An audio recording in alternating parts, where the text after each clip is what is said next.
Assalamualaikum warahmatullahi wabarakatuh. Pada kesempatan kali ini saya akan membahas soal UAS 2020-2021 untuk nomor 3 bagian yang kedua. Di dalam soal, ini bisa dilihat, disebutkan bahwa P, ya, First Corporation, membeli 4.000 lembar saham S 1 April 2020 senilai 58.000. Asumsi tidak punya pengaruh signifikan, kemudian equity S-nya per 1 Januari 20 terdiri dari capital stock 200.000 dan return earning-nya 60.000. Tanggal 1 Juli, P membeli saham S sebanyak 8.000 lembar senilai 120.000, selisih harga perolehan dialokasikan ke goodwill. Kemudian S melaporkan net income 20 tahun 20 sebesar 70.000 dan membayar dividen 1 Mei dan 1 November masing-masing 7.500. Diminta untuk menghitung goodwill, kemudian membuat jurnal pada 1 Juli, kemudian menghitung pendapatan investasi, dan lain sebagainya. Oke, dengan asumsi metode ekuitas. Kita mulai dari awal bahwa sebelumnya di 1 April nilai investment in S, ya. Oke, pada 1 April 1 April ada pembelian sebesar 58.000 atau di sini 4.000 lembar, ya. 4.000 lembar di sini. 4.000 saya tulis di sini lembar. Oke, di sini harganya, ya, yaitu 58.000.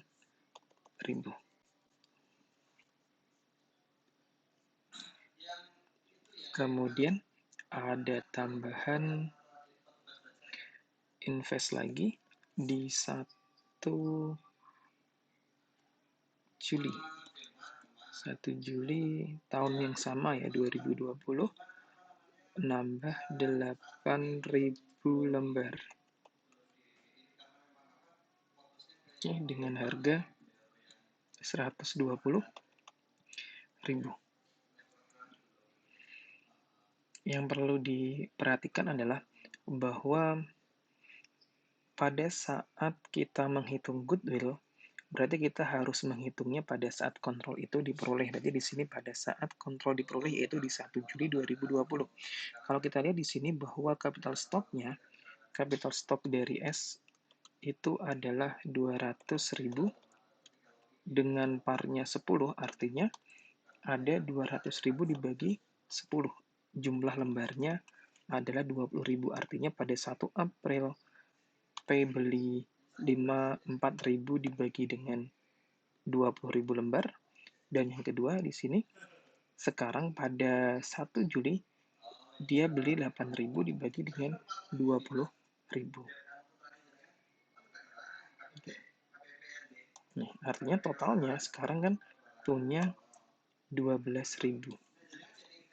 Di sini berarti menjadi 60%. Ini yang dimiliki oleh P, 60% sekarang. Pada saat 1 April dia beli di 4.000, ya, 4.000 lembar senilai 58.000 atau 20%, dia tidak memiliki signifikan influence, artinya masih menggunakan cost method. Oke, kemudian pada saat kita diminta untuk membuat jurnal 1 Juli, berarti nanti kita akan yang pertama kita minta jurnal pembelian yang 120.000. Yang kedua kita harus menghitung kenaikan nilai investment. Kenapa? Karena sesuai dengan PSAK 22 di paragraf 30 bahwa goodwill itu adalah selisih agregat dari nilai consideration transfer ditambah dengan fair value pemilikan saham sebelumnya ditambah dengan nilai NCA dikurangkan dengan identifiable net asset dari S. Baru ketemu goodwill-nya, fair value identifiable net asset ketemu goodwill-nya. Kita lihat di sini.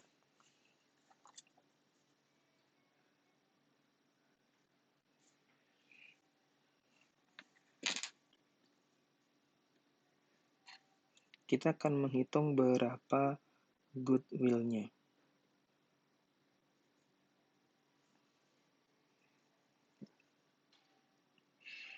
Pada 1 Juli 2020,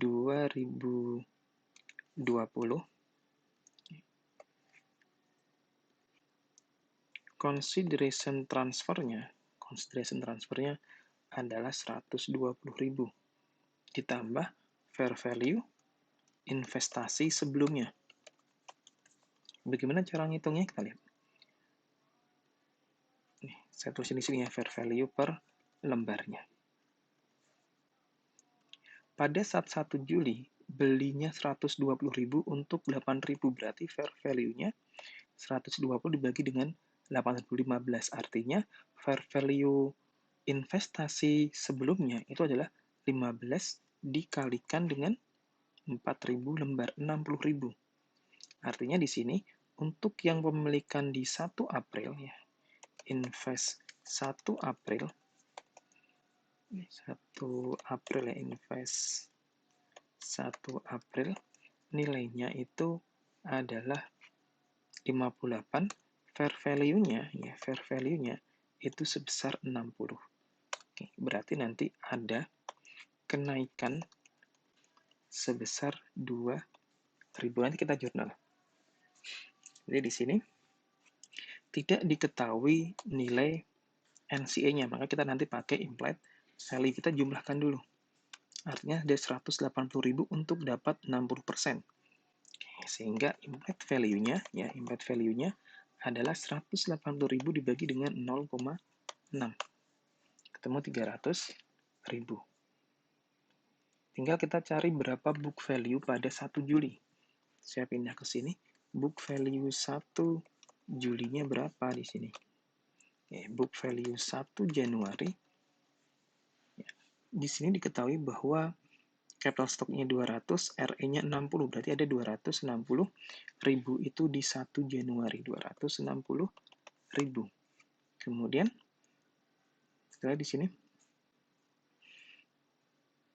net income tahun 2020 sebesar 70.000. Net income 1 Jan sampai dengan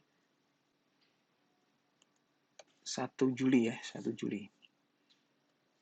Berarti di sini saya pakai 6/12 dikalikan dengan 70.000. Kemudian dikurangkan dengan dividennya yang 1 Mei, yaitu 7.500. Berarti di sini kayak saya jumlahkan, ketemu 287.500. Sehingga di sini book value S-nya, book value S pada 1 Juli, ini 287.500.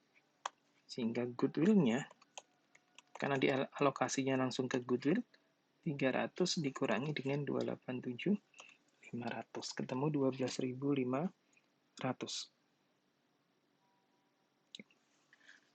Kemudian buat jurnal 1 Juli 2020. Jurnal 1 Juli 2020. Yang pertama tadi ada kenaikan investment in S pada unrealized ya, atau apa ya bisanya ya, gain on increase value ya, gain on increase value, yaitu sebesar 2.000 tadi di sini. Oke, kemudian satu lagi adalah investment in S pada cash, yaitu sebesar 120.000.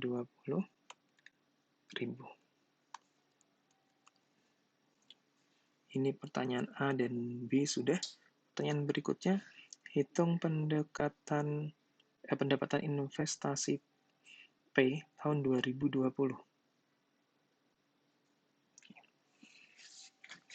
Berarti kita menghitung dari 1 April sampai dengan 1 Juli, kemudian 1 Juli sampai dengan 31 Desember. Oke, kita mulai dulu di sini. Jadi income from S dari 1, ini kan kita mengasumsikannya menggunakan metode ekuitas ya. Metode ekuitas berarti income from S dari 1 April sampai dengan 1 Juli. Harusnya kan dia menggunakan cost method, namun karena di sini kita mengasumsikan menggunakan metode ekuitas, maka kita akan 20% dikalikan net income S. Berarti di sini sama dengan net income S-nya, net income dari April sampai dengan Juni ya, April to June di sini. Saya singkat dulu, April ke Juni. Berarti April, Mei, Juni 3 bulan. 3 per 12 dikalikan berapa di sini? Net income-nya 70.000. Sehingga income from S-nya adalah 20%, 0,2 dikalikan dengan 17.500 ini. Ini kemudian income from S dari Juli sampai dengan Desember. Sudah pakai angka 60% dikalikan net income Juli Desember. Net income Juli Desembernya adalah 6 per 12 dikalikan dengan 70.000. Berarti di sini 0,6 dikalikan dengan 35.000. Kemudian totalnya, berarti di sini kalau diminta totalnya adalah ini 24.500.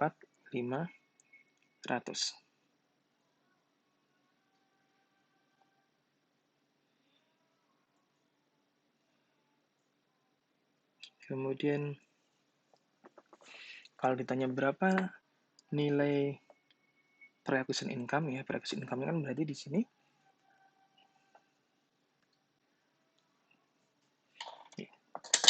pertama yang perlu kita perhatikan di sini dulu ya. Tadi yang berapa income from S-nya? Kalau income from S-nya kita mengasumsikan mulainya dari Juli sampai Desember ketemunya 21.000. Namun kalau ditanya pendapatan investasi tahun 2020, berarti kita juga harus menghitung pendapatan investasi dari April sampai dengan Juli. Kan dia menggunakan cost method, harusnya dividend income kan? Dividend income. Namun kalau kita ubah menjadi metode ekuitas kan kita berarti harus melakukan retrospektif. Namun karena di tahun yang sama, jadi kita bisa langsung menghitung berapa nilai income from S-nya pada saat dia dapat 20%. Jadi kalau di total 3,5 tambah 21.000.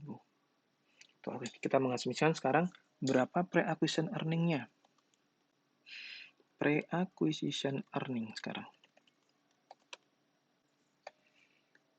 Tadi diketahui net income full 1 tahun ya adalah 70.000. Kemudian bagian NCA-nya adalah 0,4 dikalikan dengan 70.000. Sehingga sisanya di sini adalah 42.000. Kemudian pre-acquisition earning-nya berarti 6 per 12 dikalikan dengan 42.000. Ini adalah pre-acquisition earning-nya. 21.000 di sini. Kemudian hitunglah NCA expense. NCA expense-nya, kalau kita pakai pendekatan earning ya, pendekatan pre-acquisition earning, berarti 40% dikalikan dengan net income S. 0,4 dikalikan dengan net income-nya tadi adalah sebesar 70.000. ribu. Jadi 28.000.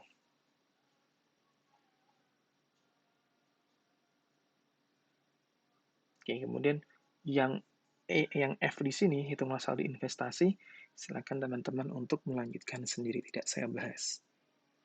Terima kasih dan wassalamualaikum warahmatullahi wabarakatuh.